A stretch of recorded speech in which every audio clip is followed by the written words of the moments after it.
Good morning, and welcome to our table discussion with COSROW, Commission on the Status and Role of Women. That is a mouthful, but that's exactly what we're going to look at today.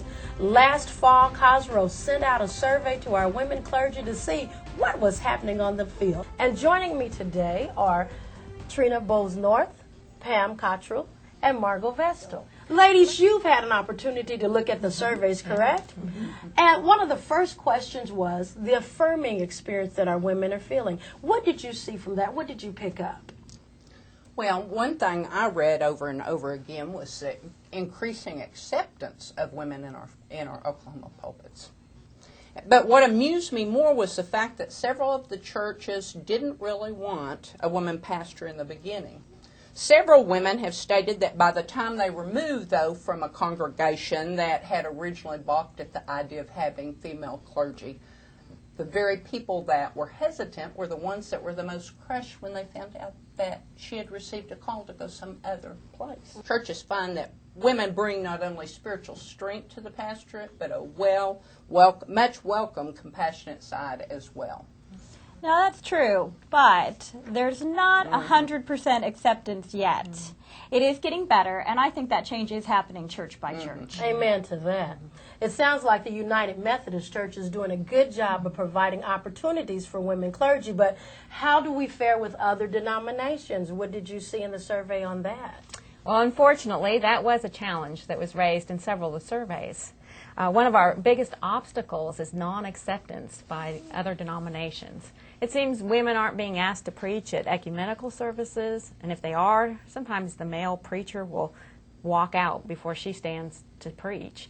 And ironically, this seems most evident in our community's ministerial alliances. One of our female clergy said that she was expected to bring the refreshments and make the coffee.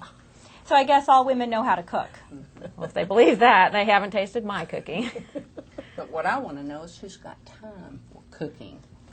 Which is another challenge raised by the survey from our single women colleagues. Traditionally, the church looks for a clergy couple to fulfill the pastoral role. So where does that leave a single mom who's also a pastor? You know, she has to do everything that a mom has to do. But should she also be expected to bring a covered dish to every potluck? Yeah, and you know what? Women, we can take the idea of servant ministry to the extremes. We've got to watch that. But, okay, we've talked about that, but what about our male colleagues in the United Methodist Church? Women have been ordained for 50-plus years.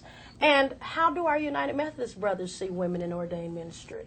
Oh, there's some very supportive men in our conference. Male colleagues have been women's greatest champions. But sadly, this isn't always the case, and we have a ways to go. In one of the surveys, I read something that made me nod my head. It seems that there are still a lot of men who are uncomfortable with women's displays of emotions. Listen to this. When a female candidate cried in a DCOM interview, I heard a male clergy colleague question whether or not she's fit for ministry because of her emotional display.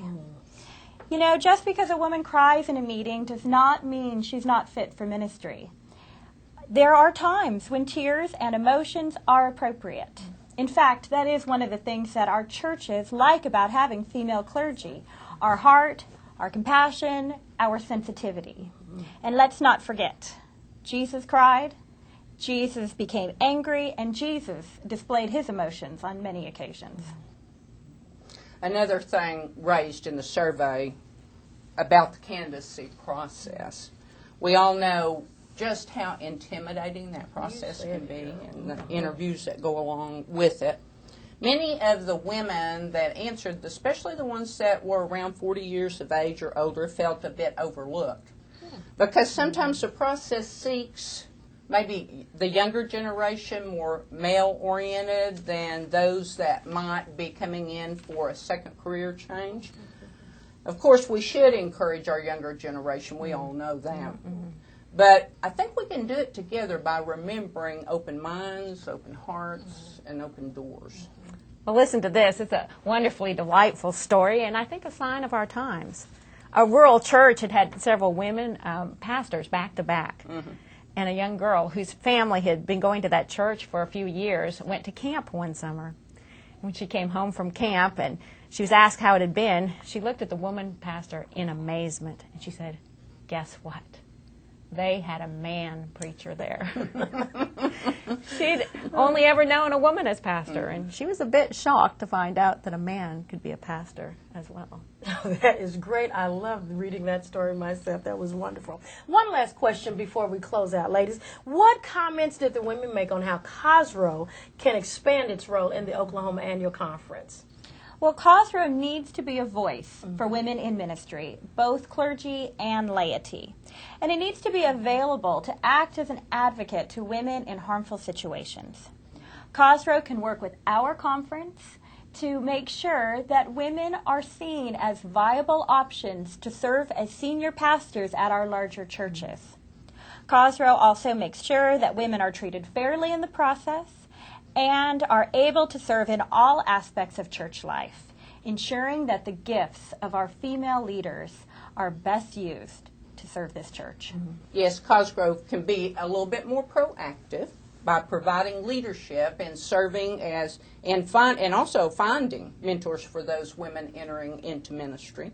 The role of mentoring is something that we don't talk about enough, and it's so very important. Building a network that empowers not only women but also men as well. Together, I believe that if we work hard at it, we can achieve the church's mission, and remember that's to transform the world for Jesus Christ. After all, that's what it's all about. Yes, the United Methodist Church prides itself on being a connectional church. Right. And so we can continue to work together to strengthen that connection throughout the conference and the jurisdiction. Well, thank you, ladies, for joining me today, and I hope you've had a good time as well. Thank you.